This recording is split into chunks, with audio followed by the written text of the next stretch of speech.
Welcome to TSMI.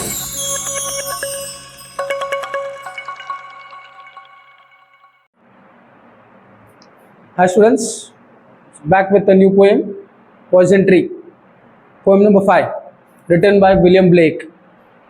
So this is fifth poem in our first textbook, part 1 textbook. So today we'll have a brief session on this Poison Tree. A poison tree written by William Blake, a magical poet belonged to pre-romantic era. No, he didn't got any formal schooling, but still he has become a great poet in English literature. Okay, he is famous for his writings, lots of other works in English literature. Okay, lots of poems he has written.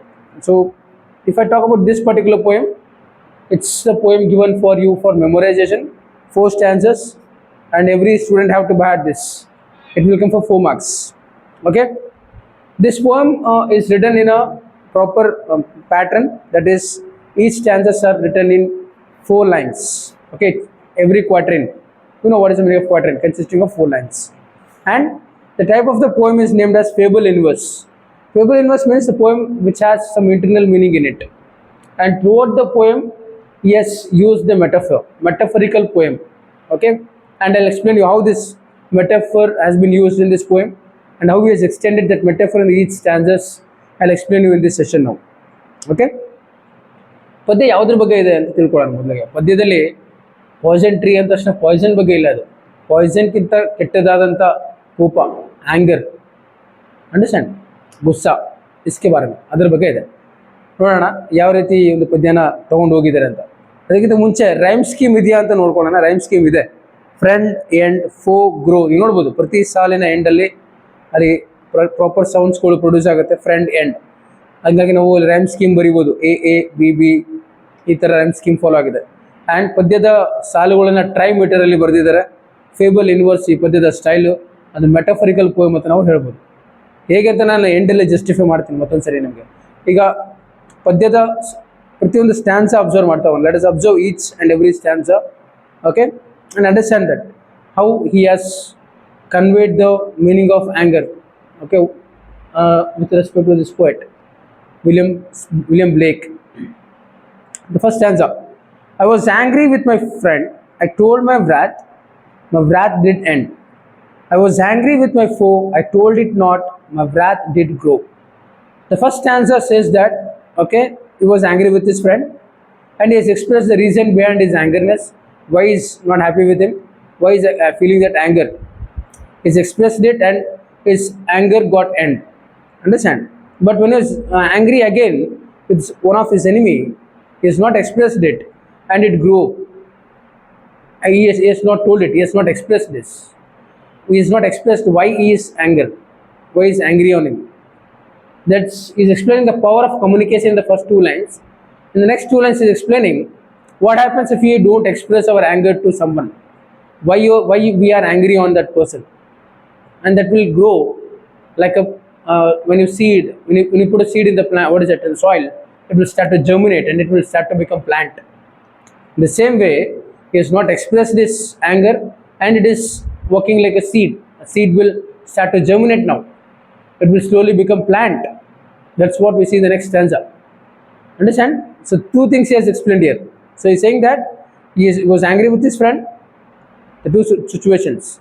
In the first situation, his anger got over. They both become normal because of the power of communication. They expressed that. But the second stanza, he has not expressed that anger, that wrath with his enemy, foe, and that led to the growing of that anger like a plant. Okay, like seed germinates.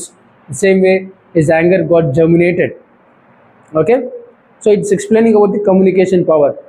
So when does it misunderstanding will go off, and when does this misunderstanding will grow? Here explained in the first stanza. Second stanza. And I watered it in fierce night and morning with my tears, and I sunned it with smiles and with soft deceitful wiles. So now he's saying that his anger, the suppressed anger, understand, it is like he's nurturing now by putting watering it. ಆ ಕೋಪನ ಒಂದು ಮರ ಬೆಳೆಸೋ ಥರ, ಒಂದು ಗಿಡ ಬೆಳೆಸೋ ಥರ ಬೆಳೆಸ್ತಾ ಇದ್ದಾನೆ.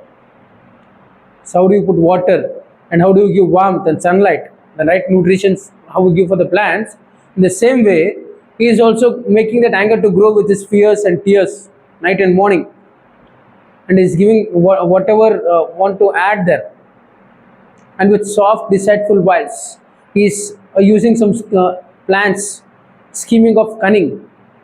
So he's just showing externally that he's okay, but internally he's not happy with that person.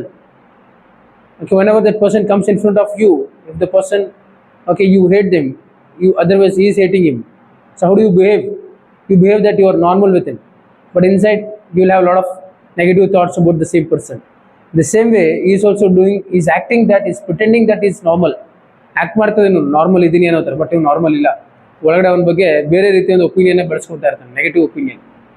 Understand? But ಎದುರುಗಡೆ ಬಂದಾಗ ನಾರ್ಮಲ್ ಆಗಿದ್ದೀನಿ ಅಂತ ನಗ್ತಾ ಇರ್ತಾನೆ, ಬಟ್ ಒಳಗಡೆ ಆ ಒಂದು ರಿಸೆಂಟ್ಮೆಂಟ್ನ ಒಳಗಡೆನೆ ಸಾಕ್ತಾ ಇರ್ತಾನೆ. ಯಾವ ರೀತಿ ಒಂದು ಗಿಡಕ್ಕೆ ನಾವು ನೀರು ಹಾಕಿ ಅದಕ್ಕೆ ಪೋಷಣೆ ಮಾಡ್ತೀವಿ, ಬೆಳಕನ್ನು ಕೊಟ್ಟು ಯಾವ ರೀತಿ ಪೋಷಣೆ ಮಾಡ್ತೀವಿ, ಹಂಗೆ ಇವನು ಕೋಪವನ್ನು ಒಂದು ಗಿಡದ ಬೆಳವಣಿಗೆಗೆ ಹೆಂಗೆ ಸಹಾಯ ಮಾಡ್ತೀವಿ, ಹಂಗೆ ಕೋಪನೇ ಬೆಳೆಸ್ತಾ ಇದ್ದಾನೆ, ಗಿಡನ ಬೆಳೆಸ್ದಂಗೆ. ಅಂಡರ್ಸ್ಟ್ಯಾಂಡ್? ಅದ್ರ ಕಾನ್ಸಿಕ್ವೆನ್ಸಸ್ ಏನಾಗುತ್ತೆ ಮುಂದೆ ನೋಡೋಣ. And it grave both day and night till it bore N apple bright and my foe beheld it shine, and he knew that it was mine. So the consequences of suppressing the anger is that plant started to grow and it is becoming a tree now, and it grew to that extent where it started to, okay, get the fruit. The consequences of suppressed anger, understand, nurtured anger is the grow of the plant into tree and bearing the fruit. ಹಣ್ಣು ಬಿಡೋ ಲೆವೆಲ್ಗೆ ಅದು ಮರವಾಗಿ, ಗಿಡ ಒಂದು ಮರ ಆಗಿ, ಮರ ಹೆಂಗೆ ಹಣ್ಣು ಬಿಡುತ್ತೆ ಆ ರೀತಿ ಇಲ್ಲಿ ಕೋಪ ಅನ್ನೋದು ಮರದ ಥರ ಬೆಳೀತಾ ಇದೆ ಅಂತೇಳಿ ಮೆಟಫರಿಕಲ್ ವೇಲಿ ಹೇಳ್ತಾರೆ ನೋಡಿ. ಫಸ್ಟ್ ಸ್ಟ್ಯಾನ್ಸಲ್ಲಿ ಒಂದು ಹೀಗೆ ಬೀಜ ಹಾಕಿ ಒಂದು ಗಿಡ ಬರುತ್ತೆ, ಆ ರೀತಿ ಕಂಪ್ಯಾರಿಸನ್ ಮಾಡಿದ್ದಾರೆ. Is compared in that way like seed. The second stanza is comparing like anger to plant. The third stanza is comparing anger to tree, and it bore an apple. It is looking bright, is saying that. And my foe beheld it shine. The speaker saying that his enemy watched it. Yes, look at that. And yes, he got attracted by that. He got lured to that apple. He found that it was him. It was that apple belonged to the speaker. The last few lines are so pathetic that the speaker got reached on to that stage. That shows the pathetic state of the speaker. What he'll do, you will see there. And into my garden stole, where the night had wheeled the pole, the morning glad I see my foe outstretched beneath the tree. So the what apple that was by that enemy, understand?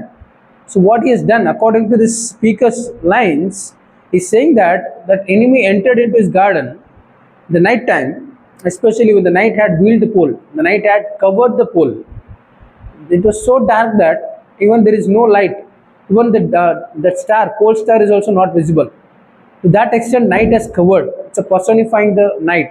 This line represents the personification. So ಎಷ್ಟು ಕತ್ತಲಿದೆ ಅಂದರೆ ಆ ಕತ್ತಲು ಆ ಧ್ರುವ ನಕ್ಷತ್ರವನ್ನೇ cover ಮಾಡಿದಷ್ಟು. Usually cover ಮಾಡಿದಾರೆ human beings ಮಾಡ್ತಾರೆ. Human beings ನೇಚರ್ನ ನಾವು ರಾತ್ರಿಗೆ ಹೇಳ್ತಾ ಇದ್ದೀವಿ, ರಾತ್ರಿನ ಪರ್ಸೋನಿಫೈ ಮಾಡ್ತಿರೋದ್ರಿಂದ ಇದು ಪರ್ಸೋನಿಫಿಕೇಶನ್ ಆಗ್ತದೆ. In the morning the speaker is so happy to see that his enemy is outstretched beneath the tree. He has slept below the tree, which means he's dead. He's saying that his enemy is dead and he's feeling happy. Look at that, how the speaker is thinking and how he written here. That shows that he's feeling happy in one way.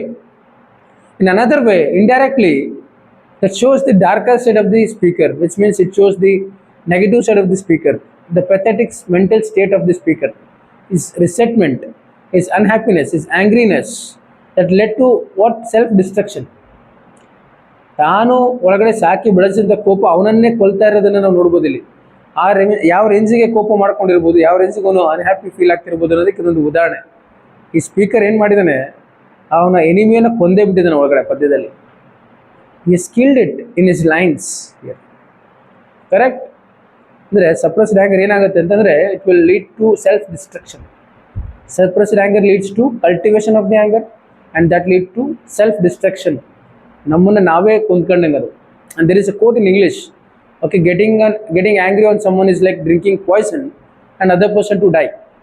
ನಾವು ವಿಷ ಕುಡಿದು ಇನ್ನೊಬ್ಬರನ್ನ ಸಾಯ್ತಾನಂತ ಅಂದ್ಕೊತೀವಲ್ಲ, ಅದಕ್ಕೆ ನಾವೇನಂತ ಕರಿತೀವಿ ಅಂದರೆ ಉದಾಹರಣೆ ಅದು, ಕೋಪಕ್ಕೆ ಕೊಡ್ತಕ್ಕಂಥ ಉದಾಹರಣೆ. ಕೋಪ ಮಾಡ್ಕೊಳ್ಳೋದ್ರೆ ಅದನ್ನೇ ನಮಗೆ ನಾವೇ ಹಾಮ್ ಮಾಡ್ಕೊಂಡಂಗೆ ಅಂತ ಅರ್ಥ ಅದು. ಇನ್ನೊಂದು ವಚನ ಕೂಡ ಬರುತ್ತೆ ಬಸವಣ್ಣವ್ರು, ಮನೆಯೊಳಗನ ಕಿಚ್ಚು, ಓಕೆ, ಮನೆಯ ಸುಟ್ಟಲ್ಲದೆ ನೆರೆಮನೆಯ ಸುಡೋದು ಕೂಡಲ ಸಂಗಮ ದೇವ ಅಂತ ಹೇಳ್ತಾರಲ್ಲ. ನಮ್ಮ ಮನೆಯಲ್ಲಿ ಆದಂಥ ಜಗಳ, ನಮ್ಮಲ್ಲಿ ನಾವು ಮಾಡ್ಕೊಂಡಂಥ ಕೋಪ, ಅದು ನಮ್ಮನ್ನೇ ಕುಲತೆ ಹೊರತು ಇನ್ನೊಬ್ಬರನ್ನ ಯಾವುದೇ ರೀತಿ ಹಾಮ್ ಮಾಡಲ್ಲ, ಅದು ನಮಗೆ ಪ್ರಾಬ್ಲಮ್ ಕ್ರಿಯೇಟ್ ಆಗುತ್ತೆ. ಸೊ ಆ ರೀತಿ ಇಲ್ಲಿ ಈ ಪೋಯಮಲ್ಲೂ ಕೂಡ ವಿಲಿಯಂ ಬ್ಲೇಕ್ ಅನ್ನೋ ಪೋಯಟ್ ಅಂತ ಅಂದ್ಕೊಂಡ್ರೆ ಸ್ಪೀಕರ್ ಬಗ್ಗೆ ಅಂತ ಮಾತಾಡ್ತೀವಿ. ಸ್ಪೀಕರ್ ಏನಾಗಿದೆ ಲಾಸ್ಟಲ್ಲಿ ಅವನ ಎನಿಮಿನ ಕೊಲ್ಲೋ ರೇಂಜಿಗೆ ರೀಚ್ ಆಗಿದ್ದಾನೆ. As reach to the point where is killing is enemy. That shows the different mental state, horrible mental state of this speaker, and it is harming his own spirit. So that is a poisonry. ಅಂದರೆ ಆ cultivation of anger ಏನಾಯಿತು, ಮುಂದೆ ಮರ ಆಗಿ ಮರ ಹಣ್ಣು ಬಿಡೋ ಲೆವೆಲ್ಗೆ, ಹಣ್ಣನ್ನು ತಿಂದು ಎನಿಮಿ ಸಾಯೋ ಲೆವೆಲ್ಗೆ ಹೋಯ್ತು ಅಂತ ಬರೆದಿರೋ ಪದ್ಯ ಇದು. ಒಂದು beautiful poem which tells us to be always to be composed whenever we are angry, whenever we are getting angry. How do we need to maintain that mental state ಅನ್ನೋದಲ್ಲಿ ಗೊತ್ತಾಗುತ್ತೆ indirectly. And let's accept this poem as it is, like how he has written in these 4 stanzas. And don't forget to memorize this poem. This is for 4 marks each stanzas may come in exam. That's it for today. See you in the next poem.